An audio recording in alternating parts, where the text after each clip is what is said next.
speaker, we all know who he is. Ashwin Tambaya, Associate Professor from Chemical and Materials Engineering. So he will be today talking about this topic of imaging musculoskeletal tissue. So we all anticipate eagerly from this talk. Yeah. Thanks, Vicky. So Vicky asked if I can contribute to the seminar session, and I just come back from a sabbatical last year, and had a couple of talks ready. So I said, okay, why not? And it's nice to share with the group, especially with the modeling group, because we don't do any modeling over where we are. And Dennis goes, so it's nice to get some kind of feedback, and also to tell you guys what we are studying, and see whether you can work. So again, this was I've not changed anything from the slides I took on the sabbatical, and purposely because I just want to show you what I showed some of the overseas people. I started by showing where we were, of course, and then beautiful pictures, and the usual, and then people sunbathing, and our other citizens sunbathing, the usual. Famous citizens from New Zealand, these are I have so Feng is actually from Qingdao University of Science and Technology. He's visiting my lab, and so he's on sabbatical now. So yeah, welcome. This is famous citizens from New Zealand. Anyway, other people, and I did the Claire Foy reference over here at that time. So put a little bit of reference to what was going on over here, and then University of Auckland. Of course, I'm from the Department of Chemical and Materials Engineering, so I've been there since 2007. And a lot of this work is really in collaboration with Neil. Neil has now retired, and he's now emeritus professor at the Chemical and Materials Engineering Department. He comes in once a week, slowly dragging his feet as he clears out his office, because we need office space, so we're trying to get him out of his office, but anyway. Okay, so what do? We do tissue mechanics, structural imaging. We have instron machines, dynamic static machines, microscopes, DIC microscopy, differential interference contrast microscopy, scanning electron microscopes, impact testers that we have custom made, high-speed cameras to look at the kinematics. Oh, good, Justin's here. Sorry. And we mainly study three systems: the cartilage bone system, the disc, vertebral disc, in the spine, and ligaments. And in this talk, I'm going to try and share what we see between cartilage and bone, the disc and bone, and the ligament and bone, that interface. And of course, we call it the zone of calcified cartilage. That's the region between the cartilage and bone. And in the disc, it's called the endplate, and in the ligament, it's called the enthesis. So ZCC for short. Or as my Australian counterparts would say, Z soy soy. They say it anyway. Not as sexy as our accent, apparently. Oh, yeah, we heard that. So I'm using this term, and I'm not the only one, and there are others in the field. So we presented this work to some people in Columbia and Cornell, and who are in this area as well. Functionally graded materials, it's a term that's been used before to describe thermally graded materials back in the 90s. Now they use it for a lot of composites. And basically that these materials, if we apply it to a mechanical sense, that they go from soft to hard, so there's some kind of graded transition from soft to hard. And it's graded for a reason, for some function, so functionally graded materials. So these three junctions, we are looking at it as functionally graded and trying to understand that correlation between, or mechanism between function and how it's graded. Managing the modulus mismatch. Again, this is because you have soft tissue and hard tissue, two, for the lack of a better word, two tissues that have, for the lack of a better word, different moduli, Young's modulus. And if there wasn't a transition, then you would actually have a stress riser if you're going to, soften out. Pretty obvious stuff. So how do these tissues manage this modulus mismatch? with these interfaces using functionally graded techniques. So lots of pictures over here that I'm going to try and use to illustrate the points that we are making with all of these studies. This is cartilage, this is bone, and we're talking about an interface that's very, very small. That's ZCC, the zone of calcified cartilage. This is a close-up, so this is cartilage, this is bone, and you can see some of these fingers coming up that I'll talk about later on. And this is the zone of calcified cartilage. Cartilage does not have any mineral in it. It's all collagen and proteoglycans and water. Bone is collagen, a different type of collagen, and it's got mineral. This zone of calcified cartilage is not bone. It's cartilage that has been mineralized. You're forgetting the cells, Ashwin. The cells are not, yes. You don't have The cells. So that's a good point. Yeah, the cells are in there as well. Actually, cartilage has got very, very little cells compared to other, you'd be lucky to find 5–10%. But anyway, yes. And then, and later on I'll talk about this a little bit more in detail. You see the zone of calcification. You can have different sizes, and we'll talk about our hypothesis about why these different thicknesses occur. And this junction, the bone, moving up towards the cartilage, and we'll talk about that a little bit later. But essentially, we have a tide mark and a cement line. The cement line is the term that's used between the bone and some other tissue that's not bone. And then the tide mark here is usually the junction where mineralization starts. This is in the disc, so this is disc material, and this is the vertebral body. And again, you have this junction that's a combination of a cartilaginous endplate and a vertebral endplate before coming to bone. And we'll see some more pictures of that in detail. This is in a ligament, and all these pictures are from our lab. I'm not going to show any pictures from anybody else. And we have ligaments that are attached to bone through, again, it's sort of a graded continuum, where it's fibrocartilage, where it's got cartilage, proteoglycans and cartilaginous type material. You have chondrocytes in there, for example, and then it becomes mineralized. So you have fibrocartilage and mineralized fibrocartilage before becoming bone. And we're going to relate it to function. So this is in the ovine ACL, anterior cruciate ligament, and the complexities of function. So, and structure. So in this case, in the anterior cruciate ligament, for example, some people like to model it as, where's Justin? Model. Model it as one vector, but it's got two bundles. So, and now models are including two vectors to represent two bundles. But anyway, I'll talk about the two bundles, the structure, the function, and what we find at the enthesis. Okay, cartilage-bone junction. So three things: cartilage-bone junction, disc vertebral junction, and ligament-bone junction. So the first one, cartilage-bone junction, this is cartilage. This is the ZCC. You see all the chondrocytes. And again, this starts the this region is where the mineralization begins.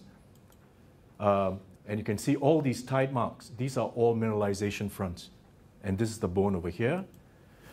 And what we have found is that in the early degenerative process, before full-blown osteoarthritis, we find that the cement line, which is the bone front, forms these little fingers that come up. And we've published quite a lot about this in the bovine model of early osteoarthritis. And it's actually a subject of another presentation. But the point is, you have these little fingers. This is some new data that's not published yet, but we are collecting it right now. It's from human joints that are otherwise healthy. We have all the clinical history, but you see these little fingers coming up as well. And again, just to compare one that doesn't have the fingers and one where you have this bone spicule that forms. And we published this some time back, and we've studied how this junction changes with time with degeneration, where you have these spicules coming up, and then that starts the cement line. Hey, hi, Jeff. That starts the cement line moving upwards towards the cartilage. before even having a total loss of cartilage. And this work has continued. Most recently, we've included a proteomic analysis. So this junction, we have studied for the sake of looking at osteoarthritis, but how does it look like in terms of, oh, I still haven't come to that slide. And we have also looked at the mineral composition of that junction. So for example, this is the ZCC, the zone of calcified cartilage, the bone underneath. And I don't know whether anybody studies these kind of junctions or not, but instinctively you think that the bone has got more mineral, but we find that, and there are a couple of studies that are coming out now showing that this junction is actually more mineralized than the bone.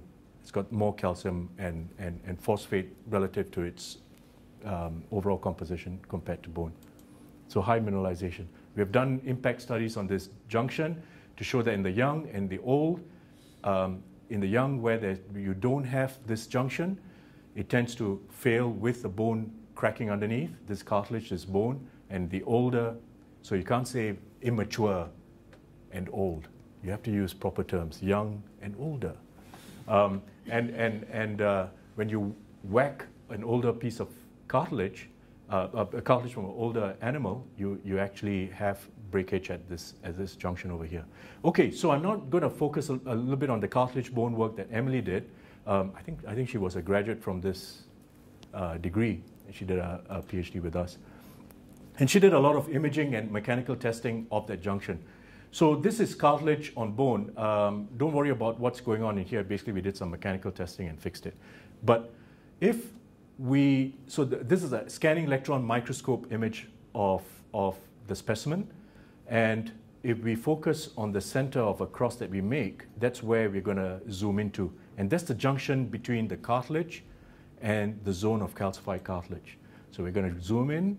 And the reason why we load it is so that we know where the junction is. The cartilage bends, and then the junction stays where it is. And we can see from the cells where the junction is and where the cartilage is bending. Anyway, getting closer. Now, this is not going to tell you. This is where you see the cartilage and the zone of calcified cartilage. This image is obtained from decalcifying the tissue and sectioning it.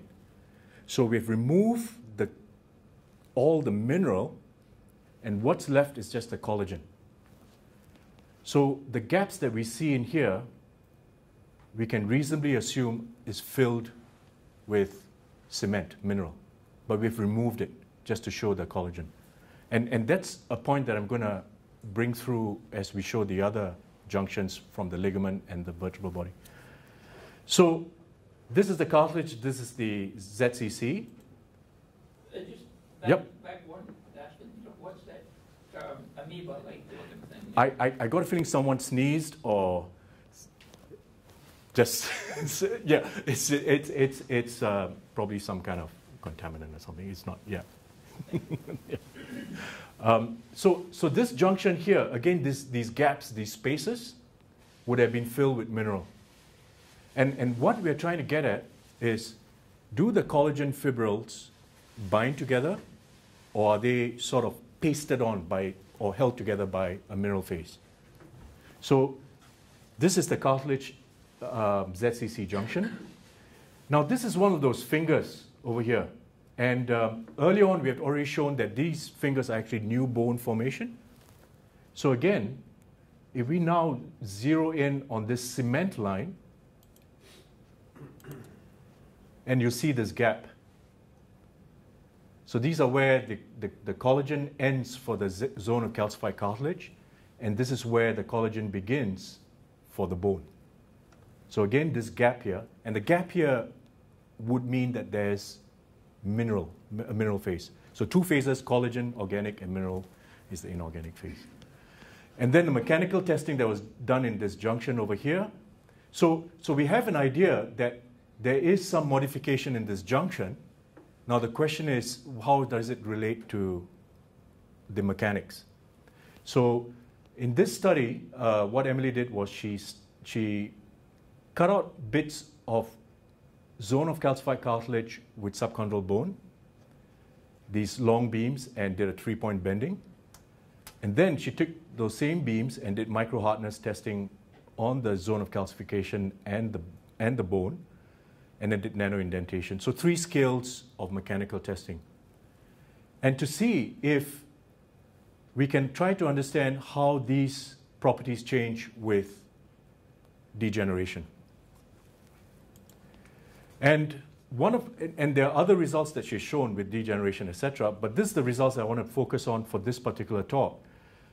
The nano and micro. So one of the things is, this is other people have found, at the nano scale, you always have higher Young's modulus. So these are all obtained from yes. Sorry, can you go back one slide? Yes. Can you just talk a little bit about the vasculature? Are we looking at any aspect of? The vasculature. How does the vasculature work in that junction region? Oh, maybe I can go to this picture here. So there are no vessels here. Yeah. No vessels here. This is bone, so there are vessels. Yeah. And this is a vascular channel. So this spicule is very similar, and this is the, in that earlier paper, we showed how similar it is to actually, when there's a fracture, a clean fracture, so the work of some of the, Stephen Perrin, he designed a lot of the fracture fixation instruments in the AO group in Switzerland in the 70s and started a whole. So they did all the studies where they take a long bone of an animal, they do a clean line fracture, they hold it together, and then at different stages, different animals, they study how that bone heals. And what they found was these cutting cones that go across that fracture line, primary bone formation. And that looks exactly like this, same size. So you have a channel with a bone cuff around it. And it's the same type of mechanism as the fracture healing. Yes? So if you look at them in cross-section, it would resemble an osteon. Yes. We have cross. I don't have pictures here. Again, that's in that other talk about all these fantastic circular osteonic channels with a lamellae around it. Haversian canal. Haversian canal. So you have all these little, essentially little upstands, little pillars. Yep. coming Yep. up. Yep. You do if you section across this way, you actually see a nice circular diameter canal. So these are essentially Haversian canals with the laminar bone. So this is a brand new woven bone cuff, and then over time, the bone front is moving up. Basically, the bone is the most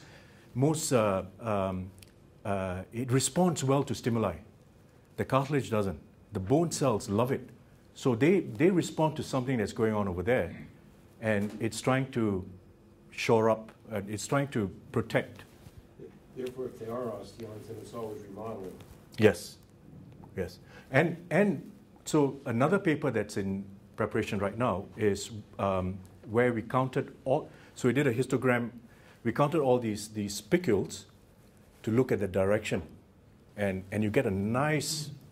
So you count all these irregularities on the cement line to try and take the shape of the cement line, and you find that all of them have this directionality towards the articular cartilage surface.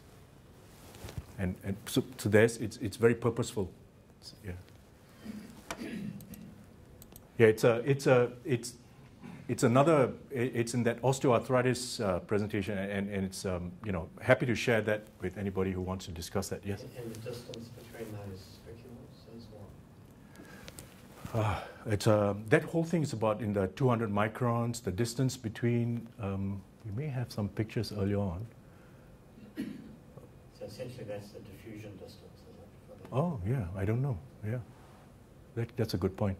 The distance between the two spicules, it's. Wait, let's see. Let's try and get that. I don't know whether I think I showed one picture earlier on. Yeah, there's one where there's. Oh yeah, maybe this one. So this is roughly about 150 microns.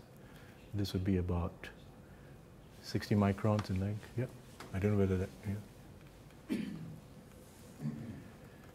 Yeah. So it's So so these three different tracks, the cartilage, the disc, and the ligament studies.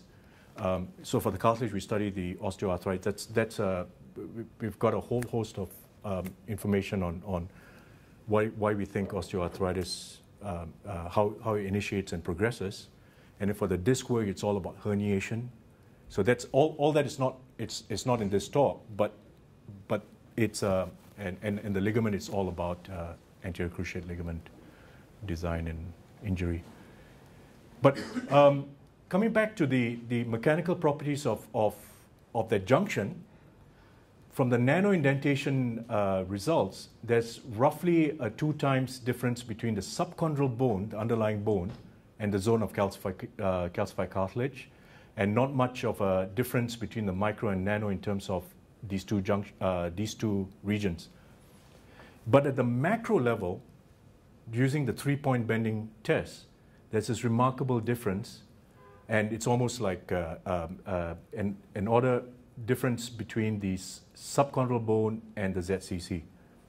There was one other point I wanted. Oh yes. So if we take, and this might be of interest to modeling, for example, if we take the Young's modulus at the smaller scale, and then as we take it at different scales, it's not going to be the same, of course, because of the inhomogeneities, the structural differences at the different scales. So there are quite a number of studies that have done that have looked at not just biological materials, but a lot of other materials that have got structural detail that at the different scales, of course, you measure different things.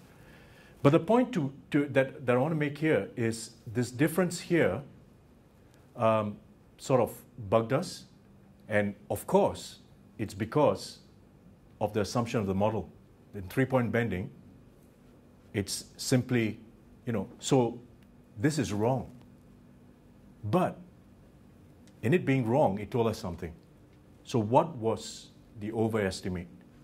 And we think the overestimate came from those spicules. So this is the zone of calcified cartilage, this is the bone, and those spicules that are coming up in there. That you have like nails, they're adding some kind of mechanical significance to that junction. Now the disc bone junction, the eye of Sauron. No, okay, so this is the central part of the disc, the nucleus, pulposus, and then as we move out, so this is the vertebra. This is not human, it's ovine. And then you have, as you move out, it's more fibrous. In the center, it's more gel-like, but we have shown that it's got fibers, but that's a story for another day. As we move out, it actually becomes more fibrous, and we're interested in studying how this integrates with bone, or at least in this talk, I'm going to show you how this integrates with bone. And Samantha did a lot of that work. So we have some of the terminology here. I'll explain. So we have the annulus fibers of the disc integrating into bone, and the bone here, just like the subchondral bone that you have in cartilage, you have the vertebral endplate here. It's bone. Between the fibers and the bone, there's this cartilaginous region called the cartilaginous endplate. So this junction, a little bit more complex, I guess, to the cartilage bone junction, but still, in principle, sort of cartilage, mineralization, so in principle. And this SB is not subchondral bone, it's just subbundles. So you have the disc fibers breaking out to subbundles. And we studied, these are serial sections just to show the complexity. And basically you have the fibers spreading up, branching out into subbundles. And, this sort of splitting, the fiber splitting. No big deal. Fibers blending into that cartilaginous endplate. And the bone is underneath. But note how it ends here. These are chondrocytes, so cartilages. Again, these subbundles, and you have the cartilaginous endplate. This is SEM, so again, we have prepared it for SEM to reveal the collagen. So you have the fibers deeply buried in the cartilaginous endplate. Again, okay. And the branching, okay, it helps. Okay, so no big deal. I think what is interesting is how in the young, and so what are the stages for the spring lamb? No, this is not even spring lamb. This was, I think Christchurch, it was bad weather at one time. The sheep died. We had newborns, and they filled the lab. So it was like just late stage, newborn, whatever you call it, really young. And you notice that you don't have that vertebral endplate developing in that early stage. Okay, no big deal, because we know it all starts with cartilage and becomes bone. But it's how this bone juxtaposition, the position of this bone, it sort of abruptly, there's an abrupt end of the subbundles to the bone. So we wanted to find out how this integrates with bone. So again, you have the annulus fibers, they branch out and they secure themselves in the cartilaginous endplate, but then it sort of ends abruptly in the bone. So this is just an SEM of the same DIC image. So again, the subbundles, this is the cartilaginous endplate, and this is the vertebral bone. It just sort of ends there. Again, subbundles and the bone. Cement line, CL.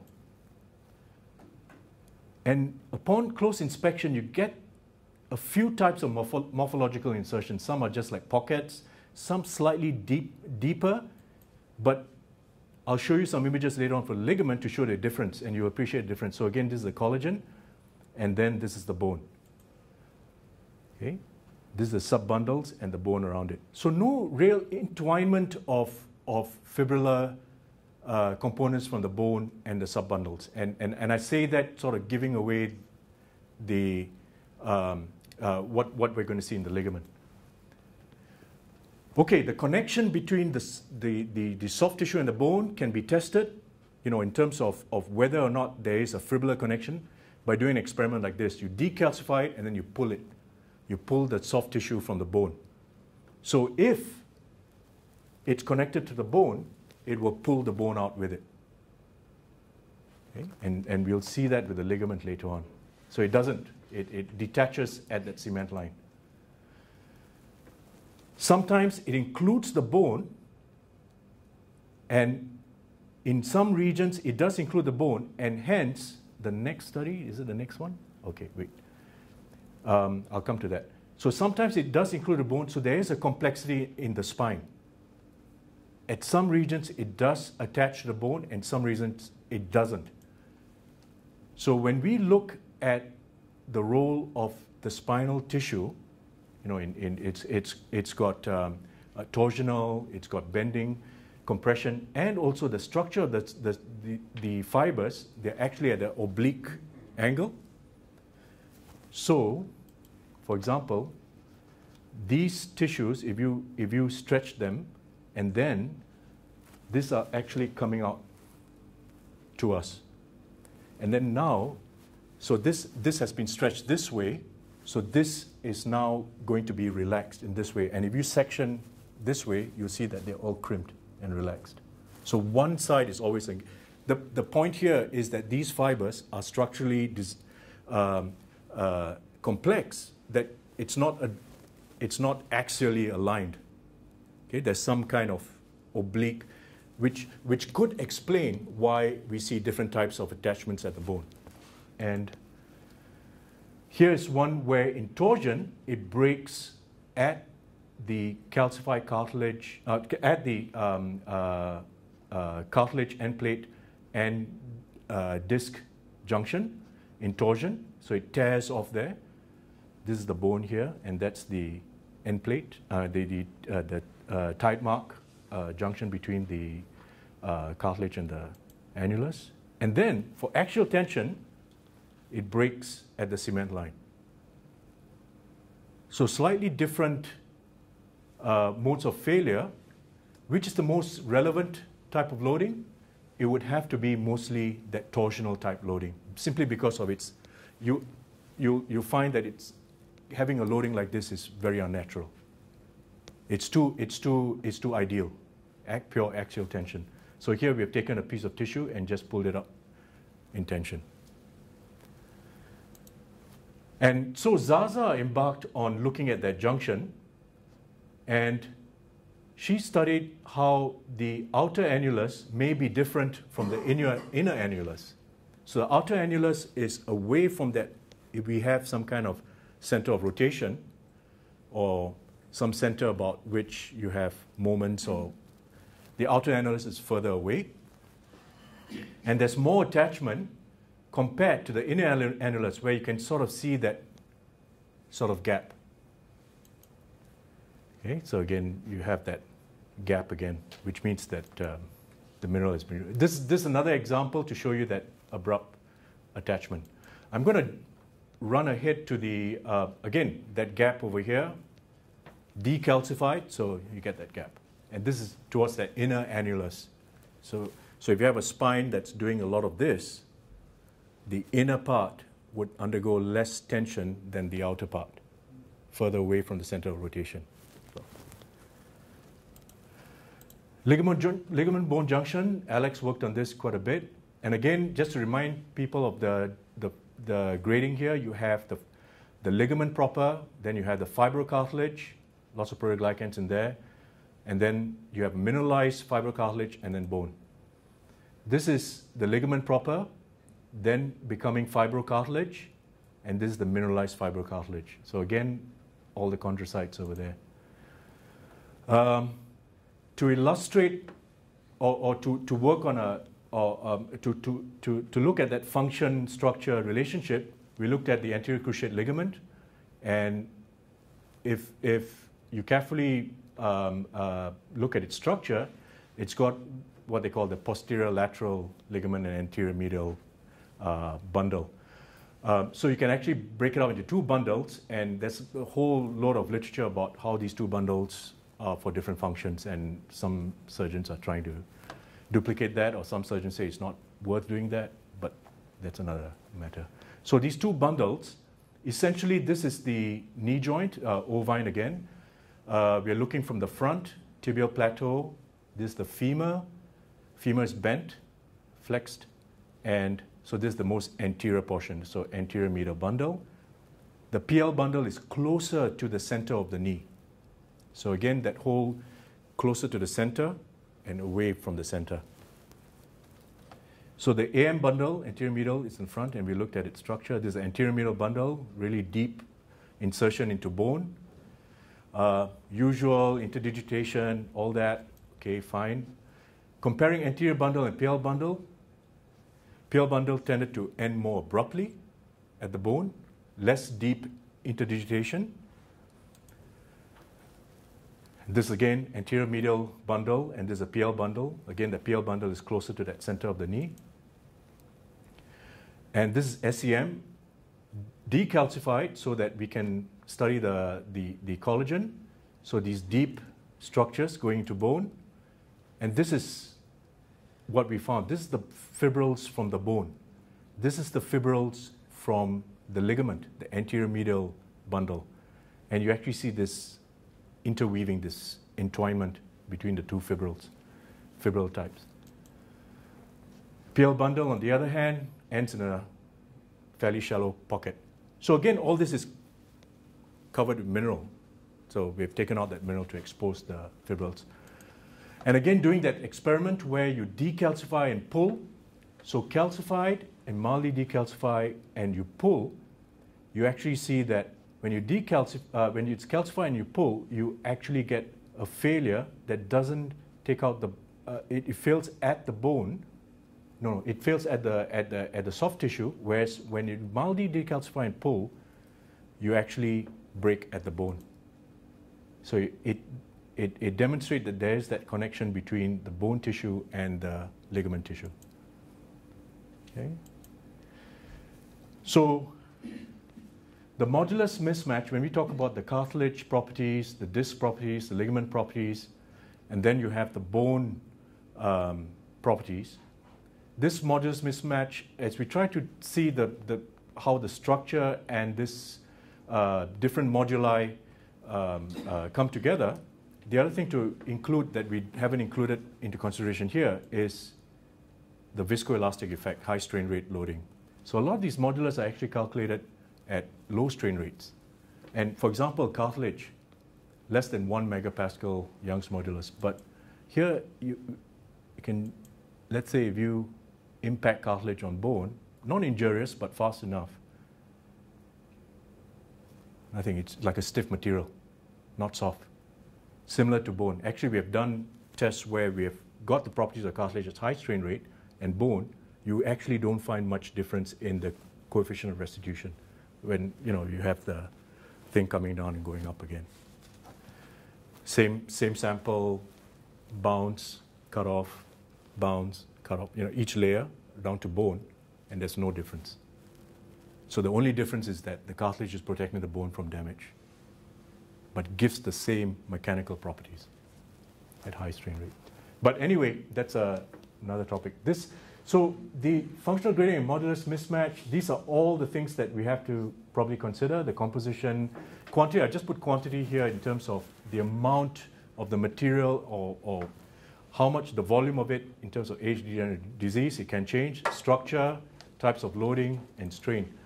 And if we have some kind of demand from two types of materials that are put together, two materials that have a modulus mismatch, and if we think about the strategy for the functional grading, we should try to include all of these parameters. So as a start, and if we just look at structure and type of loading, and you have two phases, the inorganic and the organic, the inorganic being that mineral phase, and the organic being the bone phase, the collagen phase. Or the other way around. Sorry, that should have been organic and inorganic. But anyway, the collagen and the mineral phase. So if you have a ligament, maybe the strategy would be different from that of cartilage based on the difference in their modulus between the soft and hard tissue. And hence, with cartilage, maybe there's more of a mineral strategy to try and think about gluing that cartilage to bone, whereas with the ligament, that's more of a collagen strategy, the collagen interweaving that needs to be involved. This is very simplified, but to try and make sense of the structure that we're seeing and the type of loading, I think these are type of questions that you answer with a model. You can't, it's hard to. But yes, that's the end. Thanks.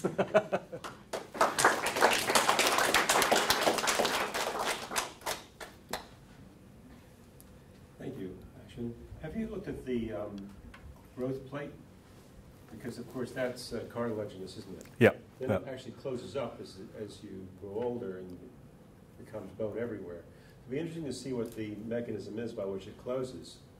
And one other problem there too is that nearly all the animals you look at, their growth plates are still very cartilaginous, aren't they? You never see a closed one in a Yeah, certainly in the ovine and in the cow, the bigger animals they do close up, but you're right. The endochondral ossification process in a growth plate. We've actually looked at that. We actually sectioned it, and you do see that hypertrophy of cells, and then the chondrocyte apoptosis, it dies, and then it contributes to forming the sort of mineral for the bone to actually take over. Yeah. But you don't see mineralization fronts. For example, in the cartilage and bone junction over here, you don't see the kind of different mineralization fronts that you see over here. You certainly don't see so in a growth plate, you actually have all the chondrocytes forming rows. You would have seen some of these classic pictures. You don't see that here. Although, in discussion with some other people who think similarly, we think there is some chondrocyte death at the cartilage zone of calcified cartilage junction that contributes to that mineralization at the junction. So similar to what's happening in a growth plate, maybe not quite exact, but definitely something to... Because that's a major problem when it slips, of course, in a young person. Interesting to see what stops it from slipping. What might contribute to a slip, rather. Oh, in the cartilage bone junction. At the growth plate, yeah. Oh, at the growth plate, right. Yeah. They can slip. It breaks. They have to nail them back on again. Yes. Yes, Peter. And then What's the path for the calcium being the calcified? I'm not enough of a biologist to understand that, but I'm trying to understand that. But there's at least one, there's one 1998 paper that says that the chondrocytes that's above at the junction, might have to go back really far, but that junction between the cartilage and the zone of calcified cartilage, those, maybe it's easier just to go up this way. Let's just take this one, for example. So that these cells, I don't know whether they are alive or dead. I've not done any live death staining. But let's say these were alive, that they die, and they've even used terms, they've shown that they actually contribute to the calcification process underneath. They use terms, and glad Jill is back, they use terms like matrix vesicles. Is that a proper term? So Peter was asking about what causes this mineralization in terms of all the paper, Jill, and I think you were calcium coming out of the mitochondria.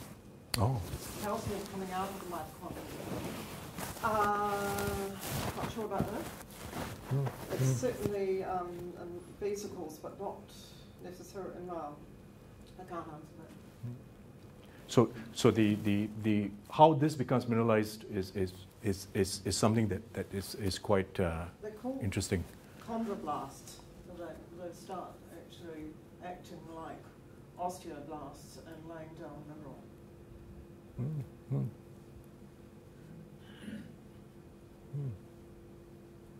Oh, Jeff had a question, I think. So Ian was talking earlier about slipping at the growth plate.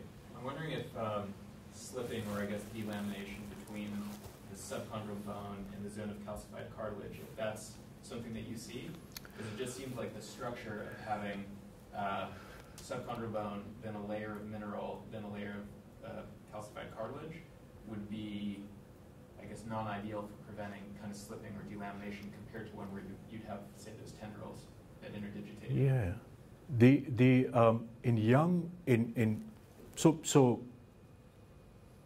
in the joint in children, if when you have damage at the cartilage bone region, you actually have the cartilage breaking away from the bone.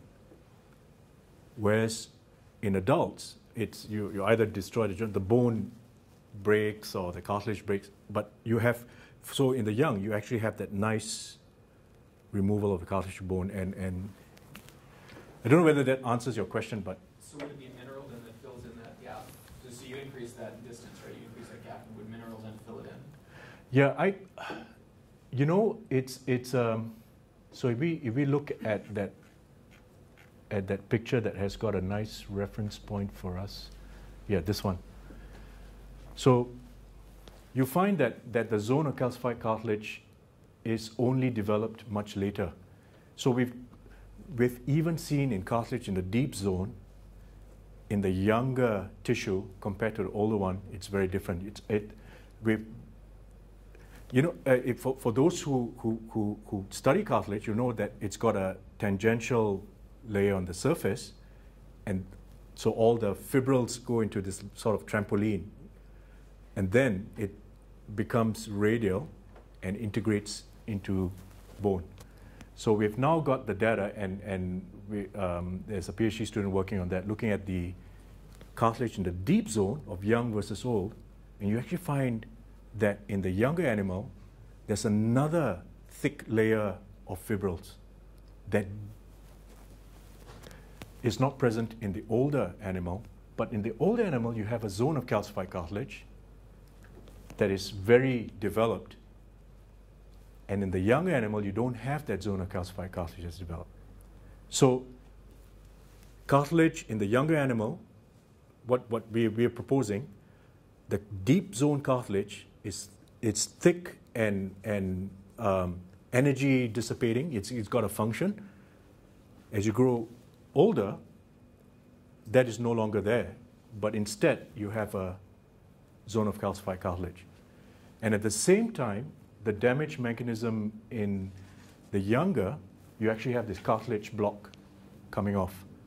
Whereas in the older, you have cartilage that's damaged, or sometimes just the whole bone that's damaged if you subject it to impact.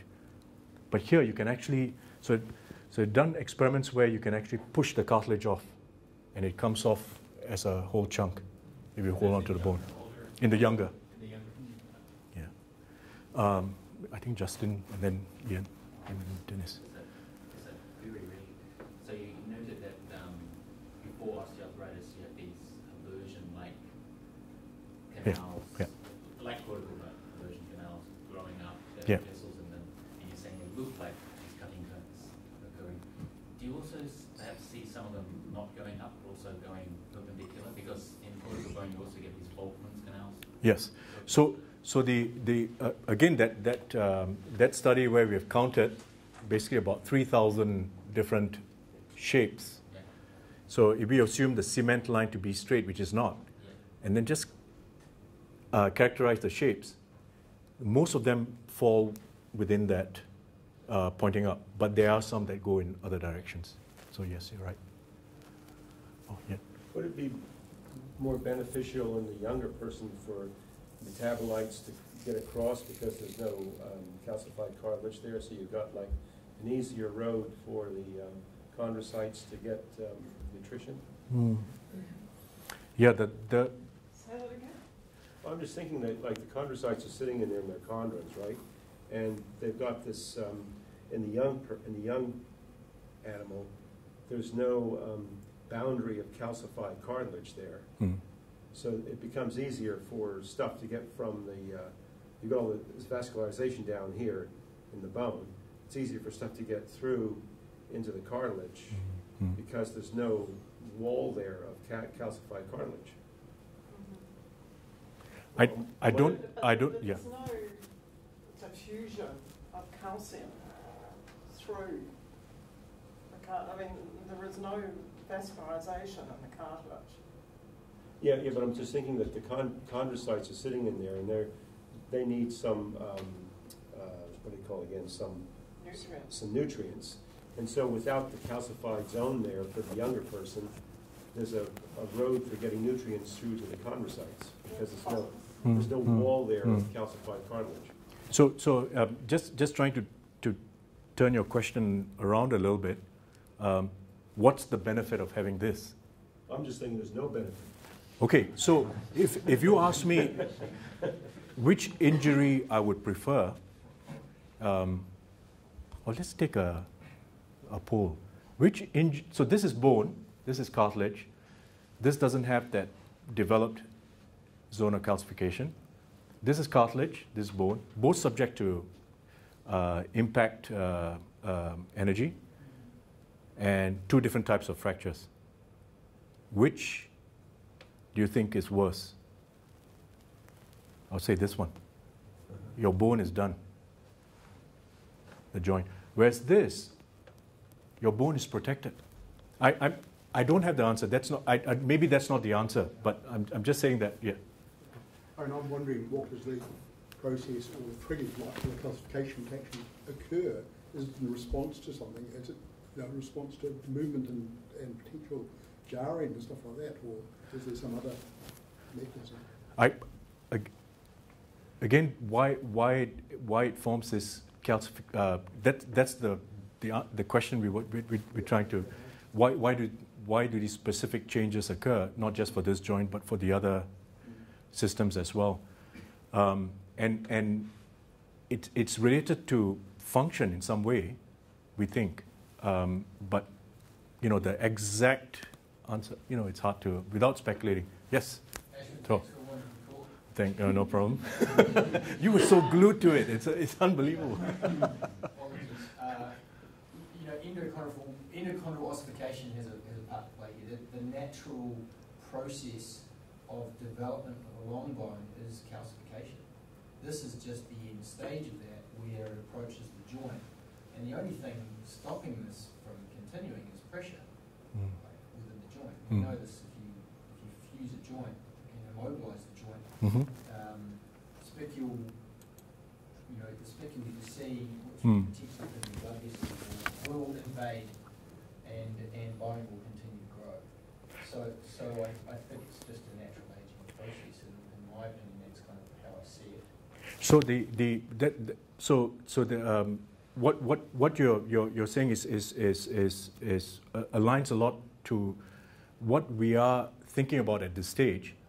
So this bone response is because of some change that has happened in the fibrillar matrix of the cartilage. So in healthy cartilage, it's all dense and nicely. These staining just mean that it's proteoglycans, and all this is from our evidence of looking at proteoglycans across different stages of degeneration. So you find that there's fibrillar destructuring that occurs first before proteoglycans loss. And this fibrillar destructuring, so you have this dense network that destructures and forms significant bundles. And we've got all that slides that show the pictures of that significant bundling. And the mechanical properties in here have changed at a micro, submicron level. And that then causes a response from the bone because it's sensitive to that change. And then it's a competing thing. That with the bone coming up, you actually have a denser underlying system, and the cartilage suffers, and it just goes on. So we've started to. Richard Clark said he'll be here, and he's not here. So I worked with Richard on a modeling project to look at this effect, to show that this. So each fibril is less than 100 nanometer thick. So how these fibril interactions, if you start to lose them and form these bundles, whether they affect the macro level properties of the tissue. So the model seems to show that it does, but that aside, the idea here is that there is some change in the local mechanical environment that causes the bone to then respond. And then comes back to that issue of how does this become mineralized? At least there's a couple of references, we still don't know, but that shows that there is some chondrocyte cell death that forms. It's all we don't know yet. Speculation, yes. Well, how do the chondrocytes feed then? How do they feed? Yeah, where do they get their? The capsule. There is some crosstalk. You can get crosstalk here. Can I use that word crosstalk? Yeah, as a non-biologist. See, a lot of those TGF-beta and things, they've come from the cells. They've come from the cells from underneath. Yes. And there are also a lot of those are inflammatory. So in osteoarthritis anyway, you've got inflammation down there that's actually causing a lot of the spicular growth. So is the cement layer, is that porous? There is evidence to show that there is communication from, yes, there is. There is some. Yeah, yeah. And that's something that would be nice to model, that sort of diffusion across that boundary. You had a fantastic picture of bone ligaments yes. as well. Yes. Just I think Feng also had a question after you. Oh, yeah? Yeah. But bone this one here? Or this one here? Yeah, the fibril bundle, the directionality of these two tissues, that was really amazing. This one? Yeah. Yeah. Is that tissue specific or is it all related to loading condition? So distinctively different. This is directionality there. So this is the collagen of the bone, yeah. and this is the collagen of the anterior medial bundle of the ACL. Yeah, and then they're interdigitate like that. Yes, yes, yes. So this is So the bone is actually laminar bone. surrounding it, yes. Surrounding Yes, the thing, and yes. then the tendon or Yes. ligament. Ligament goes up this way. The bone is just going up. And it's all decalcified and cleaned up. So all you're left, it's fixed. This fibrils are all fixed so that it stays where it's supposed to be, and image that. I just saw the previous question about the differences between the older and the younger people. Oh yeah. And I wonder if we see the micro hardness test, the result of micro hardness test. Old and younger. It's great differences between each layer. Mm. Each layer. For the older man, if he had tile mark, especially he will have a better mechanical property in his life. If we can see the micro hardness test result, it's just a great differences in the picture. Well, so whether those micro hardness values change with age, is that right? Or maybe this will give the older better biomechanical properties. Oh, right. Maybe that. Okay. Yes. With age that could be a way to see what the effects of age is, whether it's positive or not. Okay, if there is no more question, then let's wrap this seminar. Let's thank Ashwin again for coming here, give this wonderful talk.